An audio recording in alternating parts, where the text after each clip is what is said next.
Қайырлы күн, құрметті көрермендер. Университет арнасында жаңалықтар. Студияда мен Ерболат Аханов.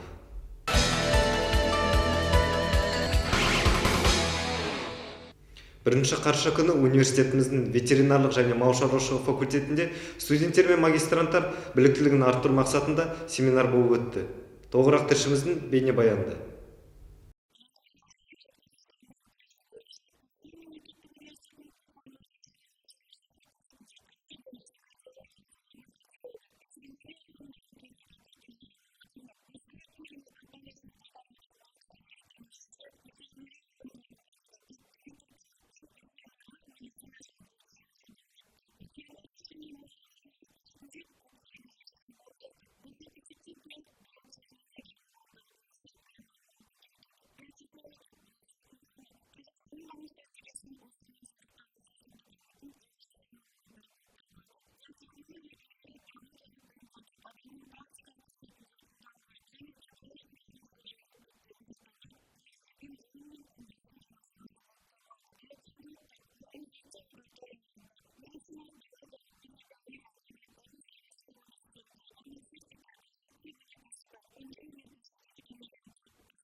Приехали по приглашению представителей Костанайского университета. Цель рассказать о основах ветеринарной кардиологии, точнее, этнографии кардиологии. Я думаю, будет полезно всем, полезно студентам, которые послушают информацию, возможно, которая поможет в дальнейшей работе. Полезно нам. Кардиология для мелких непродуктивных животных, как их называют, да, то есть это животные, в первую очередь, кошки и собаки, которые живут с нами тесно, с которыми мы пытаемся ухаживать, и максимально стали сейчас популярны в современном обществе.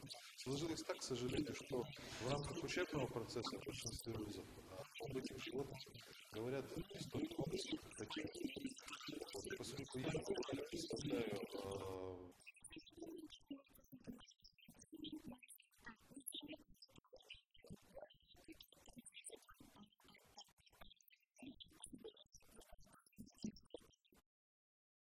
Елімізде жоғары оқу орындары 2005 жылдан бастап рейтингтік бағалау жүйесін енгізген болатын. Ал біздің университет 2009 жылдан бастап бұл жүйені қолдана бастады. Толығырақ тілшіміздің бейнебаянында.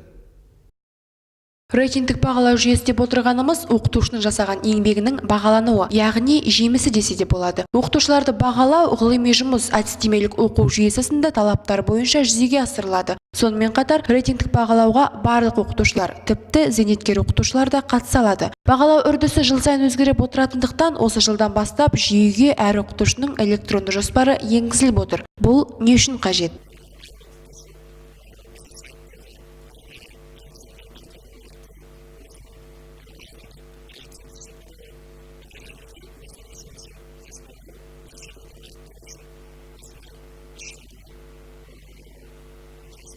Рейтингтік бағалау жылына бір рет жүргізіледі. Осыған орай қыркүйек айында 11 адамнан тұратын комиссия мүшелері 2012-2013 жылдың рейтингтік бағалау жүйесін қорытындылаған болатын. Осы нәтижелер арқылы университетіміздегі ең үздік оқытушы, ең үздік декан, ең үздік мамандықтар, тағы да басқа үздіктер белгілі болды. Рейтингтік бағалау жүйесі керек. Себебі бұл жүйе әр оқытушыны еңбек етуге, алға ұмтылуға, қосымша жұмыстар жасауға итермелейді. Сондықтан егер оқытушы жақсы еңбекақы алғысы келсе, рейтингтік ұпайларды көбірек жинап, жоғарғы жалақы ала алады. Әр кафедраның, мамандықтың және оқытушының рейтингтік нәтижелері тікелей үстемақыға байланысты. Ал бұл оқытушылар ұжымының өз ісінің жемісті де нәтижелі болуына мүмкіндіктер туғызады. Рейтингтік жүйенің қиын тұстары да бар әрине. Оқытушылар өздеріне қолайлы деген жақтарды таңдап ала алады. Дегенмен, қиын деген жұмыстарды бірлесіп жасайтында оқытушылар бар. Мысалы, мақала жазғанда ғылым докторларымен бірлесіп жазған жөн. Сонда ғана жазған еңбектер Білім министрлігі журналының беттеріне шығуы әбден мүмкін. Рейтингтік бағалау жүйесі жоғары нәтиже көрсеткен оқытушылардың материалдық жағдайын көтеріп қана қоймай, студенттердің сонымен қатар оқу ордамыздың дамуына ықпалын тигізеді. Осы орайда университетіміздің деңгейі одан сайын артып, рейтингісі жоғарылай берсін. Ботагөз Талғатқызы, Ерболат Аханов, Жастар ТВ. 17 қараша күні білім ордамызда «Ел тағдыры мен тағдырым» атты пікірсайыс турнирі болып өтті. Қазақ және орыс лигасынан 18 команда қатысқан бұл турнирге ойыншылар өз ойынын кеңінен өрбіте білді. Толығырақ тілшіміз Ақбота Қалдыбек баяндайды. Артық сөйле, кем сөйле, таразылап тең сөйле. Бұл қағида бүгінгі дебатқа қатысушы әрбір спикердің бойынан табылатын ұстаным іспеттес. Өзгенің пікірімен санаса білетін, өз ойындағысын ашықта, дәйекті түрде жеткізетін жастарымыз бүгінде жетерлік. Оған бүгінгі ұйымдастырылған пікірсайыс турнирі дәлел.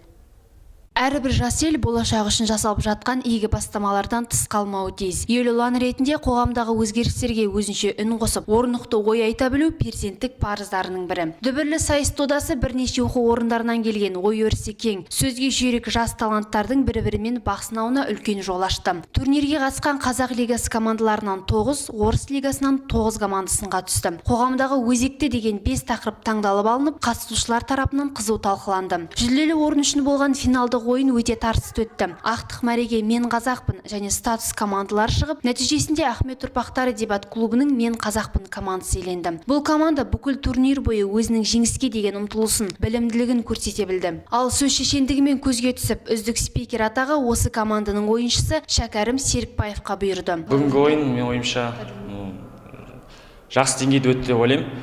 Төрешілер өзінің баршылық шеберліктерін көрсетті, әділ турнир өткізе білді. Турнирге қатысқан барлық колледж, институт, университеттен келген қонақтарға, қатысушыларға барлығына үлкен алғысымды білдіремін. Егер осы кісілер болмаса, бұл ойын өтпес еді. Сондықтан да ойынымен, бірақ достық мәңгілік дейді. Ойында қарсылас болсақ та біз өмірде дос болып, дебатер деген ол, яғни бір-бірін сыйлау ең алдымен. Ал жүлделі екінші орында оқу ордамыздың статус командасы иеленсе, үшінші орынға Қостанай мемлекеттік педагогикалық институтының Алланың сүйікті құлдары командасы қол жеткізді. Орыс лигасына келер болсақ, дәйекті дәлелдері мен ұшқыр ойларын ұштастыра білген Киндерс командасы жеңіске жетті. Жүлделі екінші орында Бродяги командасы иеленсе, ал үздік спикер номинациясына 100-ден жүйрік шыққан осы команданың мүшесі Серік Манаспаев болып танылды. Әр адамның өзінің мақсаты болады бұл өмірде. Сол мақсатқа жету үшін тілі керек, дұрыс сөйлеп, дұрыс ойын жеткізе білу керек. Осы пікірталас ойындары маған бастысы дұрыс сөйлеуіме, дұрыс ойлауыма, логикалық жағынан да ойлауыма өте үлкен әсерін тигізді. Мен өте қуаныштымын бірінші орынды бізге бергені үшін. Талай жетістіктерге жетемін деп сенем. Елдің ертеңді тұтқасын ұстайтын жас ұрпақтың мемлекеттің қол жеткізген құндылықтарын ұлықтауға, қоғамдағы өзекті мәселелерден тыс қалмауға деген құштарлығы, талпынысы қашанда құптарлық іс. Турнирдің басты мақсаты жастардың мемлекетке деген сенімін арттыру және еліне деген патриоттық сезімін күшейту болатын. Ал бұл мақсат орындалды және бүгінгі аталмыш турнир бастамасы ғана деп ойлаймыз. Сайыс соңында барлық жеңімпаздарымызға университет атынан арнайы кубоктар мен дипломдар табыс етілді. Осылайша өткізілген турнир өз мәресіне жетіп, командалар көтеріңкі көңіл күймен тарқасты. Ақбота Қалдыбек, Жанболат Кенжеғұл, Ақбаян Сағынғалиева, Жастар ТВ. Білікті де білімді Ахмет ұрпақтары жасасын! Театр талант пен дарынды тоғыстырған өнер ордасы. Ондағы болашақ иелерінің тәрбиелеуде режиссердің орны өз алдына.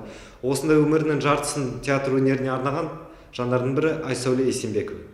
27 қараша күні Лев Толстой атындағы облыстық кітапханада Жас өркен жастар театрының режиссері Айсәуле Әбдешқызының шығармашылық кеші өткізілді. Кеш барысы Айсәуле Әбдешқызының өмірінен сыр шертетін шағын бейнероликпен басталды. Жиын көркін қыздыра түскен тағы бір ерекшелік бұл театр жұмыс жасап жүрген уақыттағы Абылай хан және де Томирис патшайым көріністерінен шағын үзіндінің қойылуы. Қойылымға қатысқан Ахмет Байтұрсынов атындағы Қостанай мемлекеттік университетінің студенттері мен Қостанай мемлекеттік педагогикалық институтының студенттері өз рөлдерін ойдағыдай орындап шықты. Салдың басыңыз. Бәрібір бұлар бұл жерде мені тыныш қоймайды.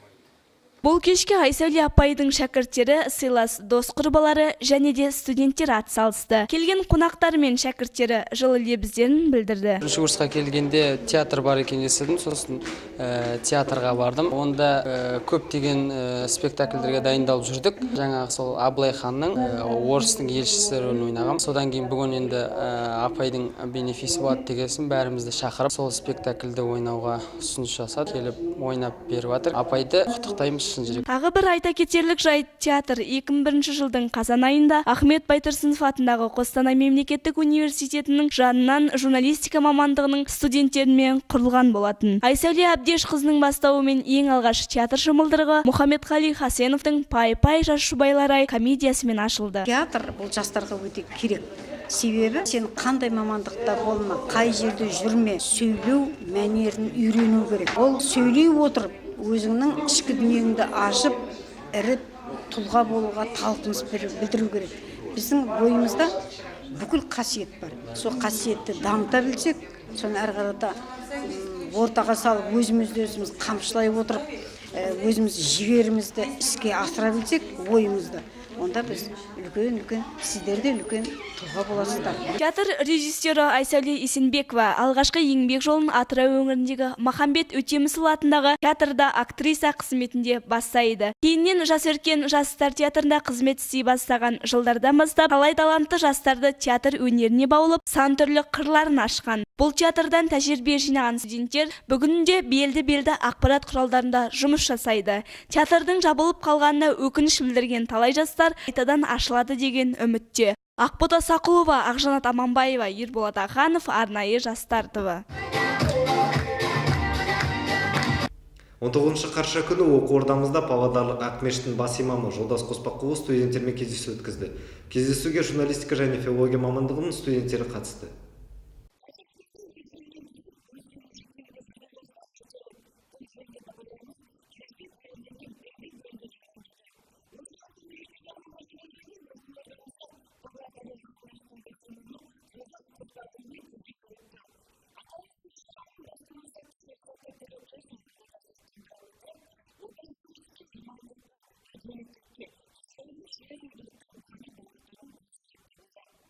Пайғамбарымыз не үшін ол айтып отыр? Яғни ол жердегі мақсат адамды ескерту, адамды қорқыту, адамды қызықтыру, адамды не қылу, тәрбиелеу.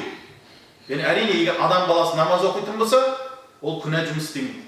Адам баласы намаз оқитын болса, ол ата-анасын жақсы көреді. Адам баласы намаз оқитын болса, ол жанымен, тәнімен таза болады. Адам баласы намаз оқитын болса, өз отанын сүйеді. Адам намаз оқитын болса, барлығына жақсылық істейді.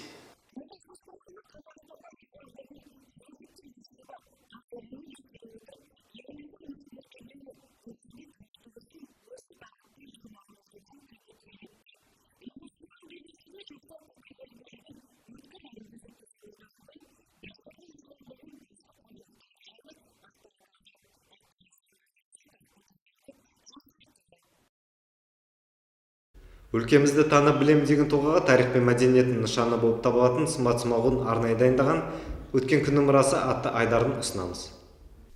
Қызыл қабырға. 1918-1919 жылдары қызыл әскерлердің, партия және кеңес қызметкерлерінің атылған жері. Азаматтық соғыс оқиғаларын куәландыратын тарихи революциялық ескерткіш. 10 сәуір түні Колчак жәбірлеушілерінің жазалауы басталды. Тұтқындалған партизандарды, бейбіт азаматтарды, партизандарға көмек көрсету мүмкін делінген күдіктілерді халықтық үйінің алдында еш аяушылықсыз жаппай атты. Адамдарды осы қоршауға қойша қуып әкеліп, қабырғаға тақап атып жатты. Өлтірілген партизандармен 2 апта ішінде атылғандардың мүрделерін қорымның ішіне тасыды. Осы уақытта қала мен оның маңындағы ауылдардан жиналған жұрт бауырластарына арнап терең әрі ұзын зират қазды. Жақындарының мүрдесін іздеп күйзелген туыс-туғандарының жылаған ащы дауыстары бір сәтке де толастамады. Мәйіттерді алаңнан алып кетуге рұқсат берілген жоқ. Сәтті түскен кездері денені бөлек жерлеу үшін туыстары кей түндері ұрлап алып шығатын болды. Мылтық дыбысынан кейін орнаған өлі тыныштықты тек бауырластар моласына келіп, күн сайын жылаған аналар дауысы бұзып тұрды. Ескерткіштің сипаттамасы. Қойылған уақыты 1919 жылдың сәуір айы. Орналасқан мекенжайы Қостанай қаласы Алтынсарин көшесі 115 үй. Қызыл қабырға саздан күйдірілген кәдімгі кірпіштен қаланған. Қабырғаның бетінде оқ іздері анық байқалады. Мемориалды тақтадағы жазу. Осы қабырғаның қасында 1919 жылы сәуірде Колчак жазалаушылары қызыл партизандарды Қостанай шаруалары көтерілісінің қатысушыларын жаппай атты.